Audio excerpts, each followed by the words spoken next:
Hey, Hello. how you doing? Thanks for taking the No time. problem. Thank you for having me. I loved your movie. I thought it was so many things.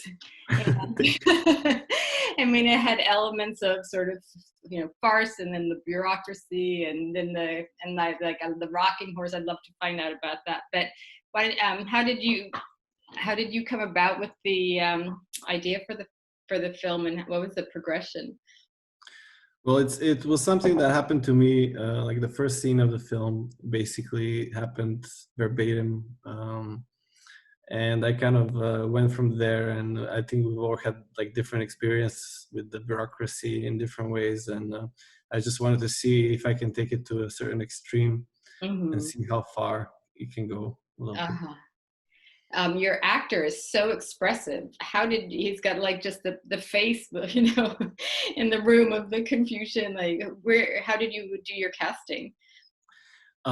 He's a really famous comedian in Macedonia. Hmm. Um, he's been doing comedy for 20 years, and originally when we wrote the script, we actually didn't invite him. We Hmm. didn't want to invite him to the casting because I felt that we need someone a bit more serious for the role. Hmm. But then actually we had him over and he absolutely killed it. Yeah. So it was like he left us no choice but to cast him. Uh-huh. Yeah. No, he was so fantastic in all of the different iterations, and but like his face is so expressive. I think that really helped capture like the bewilderment. Now, so the rocking horse is such an interesting element in the front seat. Did you just come up with that, or was there a story behind that? Well, we just felt like that he needed to have something for his daughter, Hmm. and we're thinking about what it would be.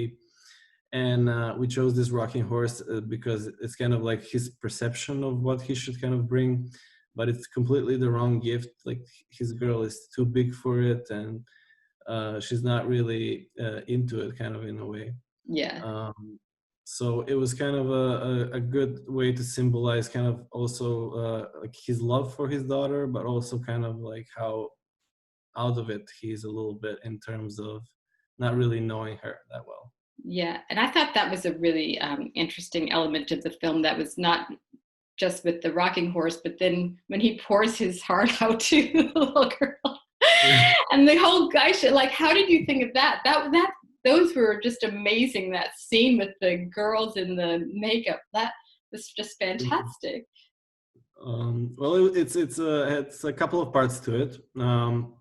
The performance of the girls is basically it's a real thing. It's a real song, and the performance is taken almost as it was in. It's from 1994. It's a very famous children's song and performance.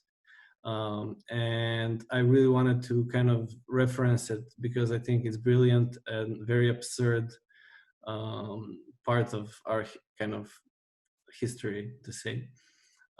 So that was the inspiration for the performance. But then having that kind of mistake in the end, that was really fun to write as well because I wanted to give him an emotional moment and kind of let him say what he wants to say, but to the wrong person because that's just one more event in the series of that brings him there. Hmm. Yeah, there's so many like mishaps, and there's the mishap on the personal level, and then there's that giant mishap in the police, office, and the bureaucratic thing, and then with the police officer who stops him, and you know, I, it just seems that that was such a you took it to so many different levels. In terms of your statement on bureaucracy, and was it a political statement, or was it more just an art device, or how did you feel like when you I were? don't see it as a I don't see it as a political statement. Maybe it is in some way. I think it's very for a lot of people it's kind of reality, and it's not tied to any kind of political party or ideology. It's more kind of tied to a system that's very kind of unchanged and doesn't change and has no kind of feelings for people. It's just kind of numbers. Um, so I wanted to express my frustration with it and kind of see what kind of consequences it could have on a person's life. But also I leave some space there that also part of the fault that these things happen to him, maybe just a little bit is in the character as well. So Right. it's not like 100% that the system is against him, which it is, but also there's a certain responsibility, in himself. Yeah, and I thought that you balanced that so well, because with the inappropriate gift and at the end we're not even, that he was, well, although he seemed like he had these amazing intentions, like as the story unfolded, it really reflected just how out of touch he was, with his daughter. Was this part of a independent This is project my or? second short film after school. It's there's only one way to kind of make films here in Macedonia, and it's through the government fund, film Mhm. fund. So we just kind of went through a series of, it's just an application that um, either you get to film it or you don't, but we have kind of decent consistency sort of in terms that it happens twice a year. So there's a chance for a lot of young authors to apply and have a chance to make a film. Did you go to film school? Um, I graduated photography at RIT in Rochester, and after that I studied film in Prague and FAMO. uh-huh. So Um, it was a long time in school, actually, more than I would have wanted. uh-huh. And I don't know, did you see the ending when they're running through the theater? Like, it reminded me, and I know yours was done before this, but did you see Uncut Gems? Like the scene, I don't know. I haven't seen it yet. No, I Uh, haven't seen it yet. there's something somewhat similar. It's on Um, my list. I need to watch it. I've heard a lot of good things about it. it is really interesting. Are you working on a new project or? Yes, we are working on my first feature. We already applied to the film fund, and we're hoping to get results hopefully in a couple of months, so that we can know if next year hopefully we can start production. And in terms of like shorts versus features, um, are you like, did you enjoy, like, do you have an affinity for shorts? I mean, I'm sure it must be great to be able to move on to features, but what do I you feel like shorts allow you to do? I love shorts because there's a certain freedom in them, and a certain kind of, I wouldn't say there's a lower expectations kind of, and you don't have to justify spending the money to such an extent. So people are more kind of open to anything. But I think for me, and I feel for a lot of directors, it's kind of a stepping stone, so that we can get to our first feature and kind of show the ideas, or at least the mood that we would show in our future work. So I think Mhm. that's important to show that there's something, I don't know, the specific to the director. And how is the film scene in Macedonia? Is it a thriving group of young directors like yourself, or? There's a good amount of directors, but there's a lot of competition also because we work with very limited funds. There's nothing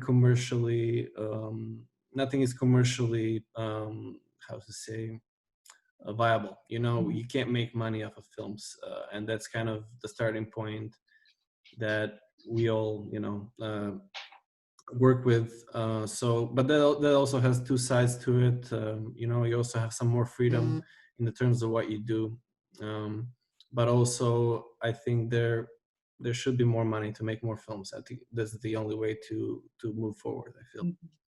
because we produce maybe like 2 feature films per year, Mhm. maybe 3 in the best years, but we're very far away from other countries in the region. Mhm. Before like the COVID, were you able to travel with your film to support it? I know it's We fortunately we went to Sundance big. Uh-huh. in February, yeah. or it was the end of January, I forget. I'm really glad that we did. It was really a wonderful experience, and we had really good feedback for the film, which was really interesting to see. It was the first time we saw it with American or just international audiences at all. So it was really nice experiences, but unfortunately, the year took a turn, Right. and Yeah, yeah. because I thought you had been in Sundance, and I was wondering in terms of like commercial, money and finding different opportunities, if that had helped you at all.